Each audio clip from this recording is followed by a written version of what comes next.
Тој го отвара клучот на собствената, од дистанца од собствениот корпус. Во таа реченица, почнаш дека Бог се игра, се заснива практично целокупната пракса на критиката на неговото дело, понатака, меѓутоа тоа кажано од негова уста е интересен концепт. Што е идејата? Идејата е дека есенцијализмот или филозофијата како основа, големо заснивање, се наоѓа под удар на јазичните игри или значењата на филозофските стратегии, интерпретации, дефинирани од контекст, од време, голема расправа за филозофијата како херменевтика. И како што вели Wittgenstein, есенцијализмот оди на одмор. Есенцијализм go to holiday. Тоа е негов израз, зборува за јазикот, ствари. Всушност, но се заменува со големата нарација, се оди на одмор. Почнува еден период кога се влегува во една и возбудлива, но истовремено прилично релативистичка опција на постмодерната авантура на филозофијата. Тезите на таа контраплатонова теза, да речеме, е дека филозофијата не може да даде на општеството никаква посебна основа, дека всушност акцијата на човекот во општеството е прашање на етика, а не на големо заснивање повеќе. И тука има неколку клучни нарации кои претходно се критикуваат не само Платоновата, се критикува големата нарација на Картезиус, Кант,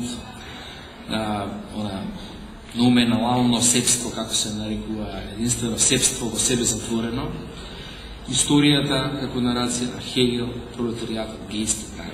Тоа се завршува сега и се отвара една перспектива на филозофијата како интерпретација на различни стратегии. Малку може би изгледа херменевтичко затворено, но во основа е тоа приказната која денеска живееме и која исто така плодотворна.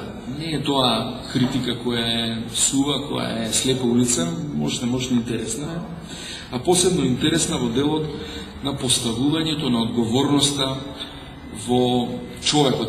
Всушност,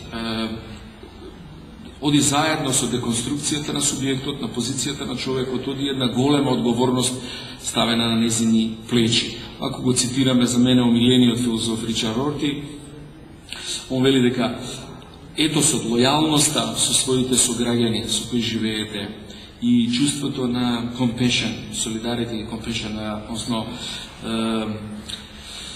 преводот би бил добро, солидарност е јасно, него сочувствување всушност на онаа заедница, човечката заедница како заедница на страдање, е она што ви ја дава вашата основа за политичка акција, за згрижување, за оцена на било кој политички гест, а не некоја метанарација, не Платоновата, не Кантоновата, ни една метанарација. Само чувството за compassion е доволно да ги заснеја човековите права. Но, во моите текстови ставам редовно, бидејќи не можам референца да најдам, ставам редовно во загради преводот на автора, со сите резерви, кои тоа ги значат. На тој начин преводот на ваков тип на текстови е секогаш во Македонија и во еден долг период ќе биде револуционерна активност, рударско-револуционерна активност на заснивање на дискурсот.